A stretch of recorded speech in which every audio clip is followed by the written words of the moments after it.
Hello everybody, I'm Chris Nelson. If you've already watched the short proposal video, this is the backstory that I was telling you about.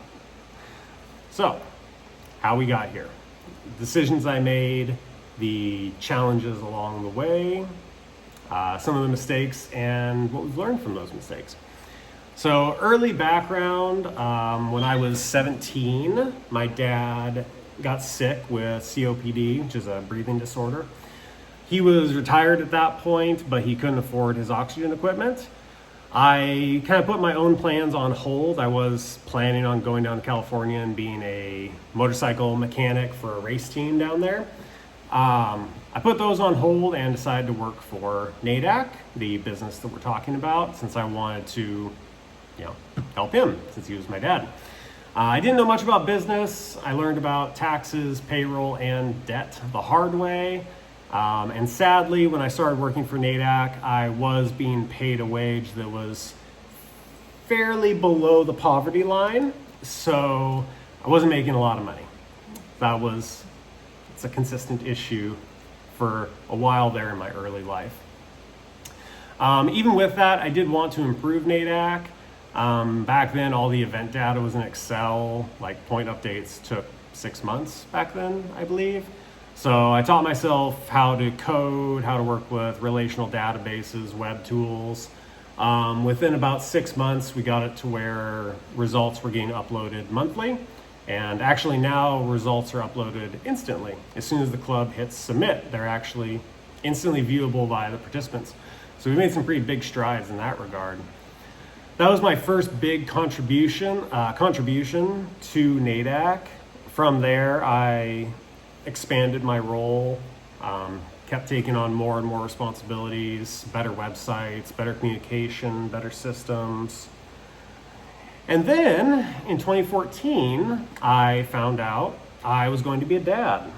And that will change your life very quickly.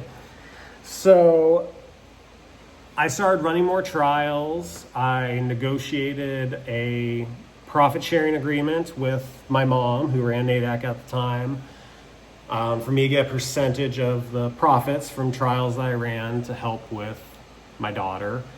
And I also pushed to just grow NADAC. We traveled from that point constantly, organizing events to kind of make ends meet. By 2017, it was pretty clear at that point that I knew I needed to own NADAC in order to run it in a way that was going to actually be beneficial for my daughter rather than a detriment.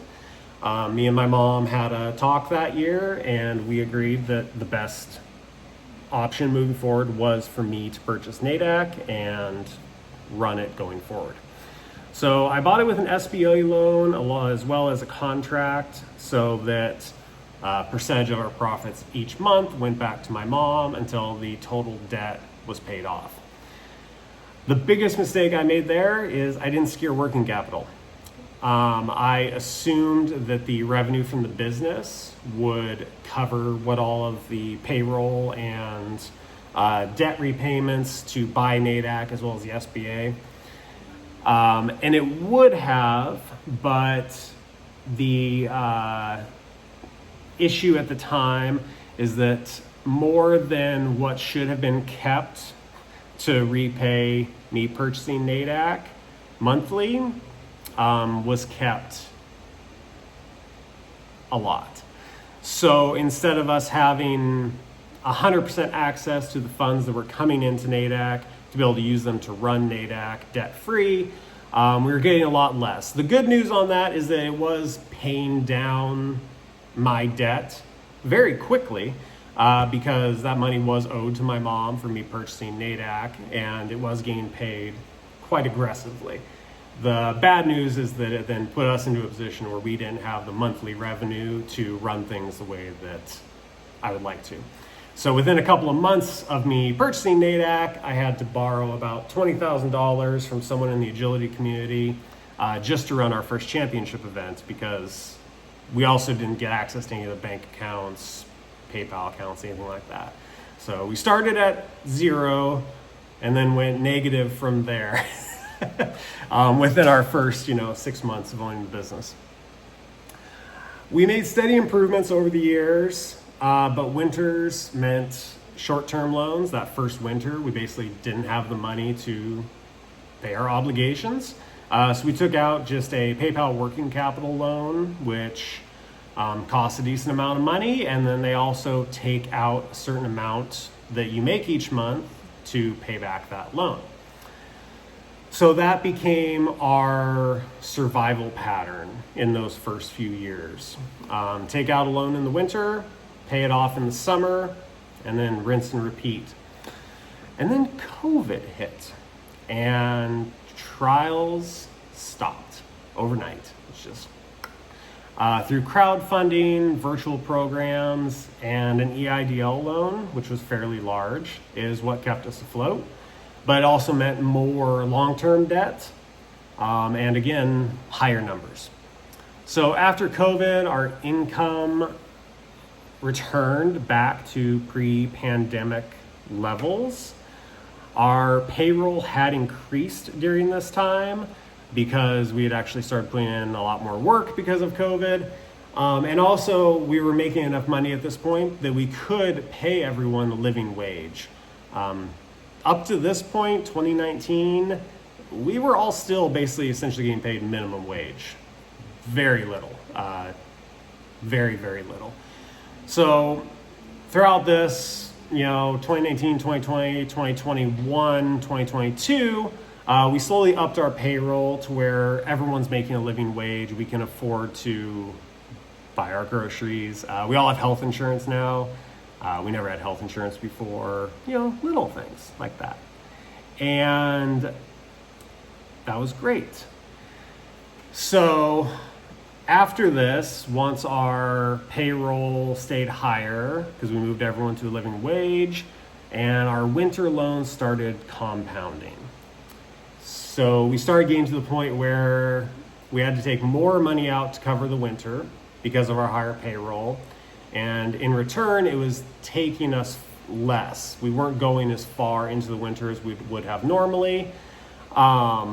And the option of decreasing the payroll wasn't really an option because our employees had houses, bills. We still weren't really getting paid that much. And if I'm not going to pay my people enough money to where they can afford to live without a second job, then to me, that's not a good business model for me.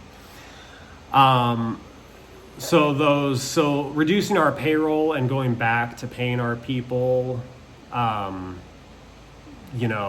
minimum wage essentially was just not an option. That wasn't something that we could do. I reduced my pay by quite a bit.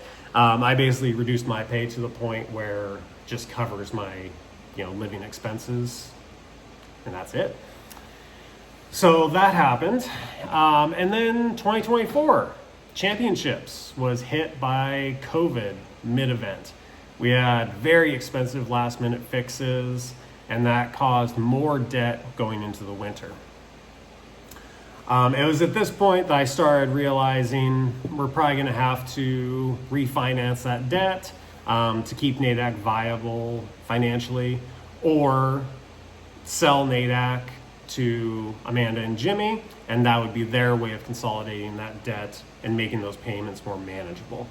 The debt is not necessarily the issue. It's the timeline of it. The interest rate is really the issue. Most of these are less than 24-month loans. Some of them are 12-month loans for high amounts. So the monthly payments are, we have one loan that's $6,000 a month. We have a few others that are $4,000, $5,000, $6,000 a month. They add up. That compounds very quickly, especially when you're no longer able to pay them off in the summer. Now, my mom passed away earlier this year, and when that happened, everything fell into place that it looked like I would be inheriting the property that she was at, but it came with its own list of struggles. It's an 18-acre property, 10,000 square foot house. It's valued between 1.5 and 1.8 million. And it has about $659,000 in debt attached to it.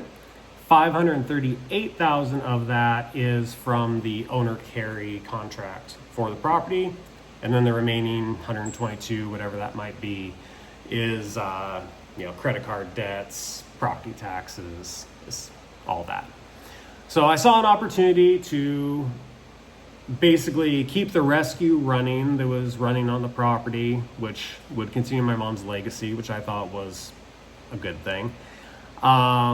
So we saw an opportunity to turn it into a high-end boarding kennel. We threw a lot of ideas at the wall and did a lot of research, and nothing was really making sense financially until we got to a boarding kennel.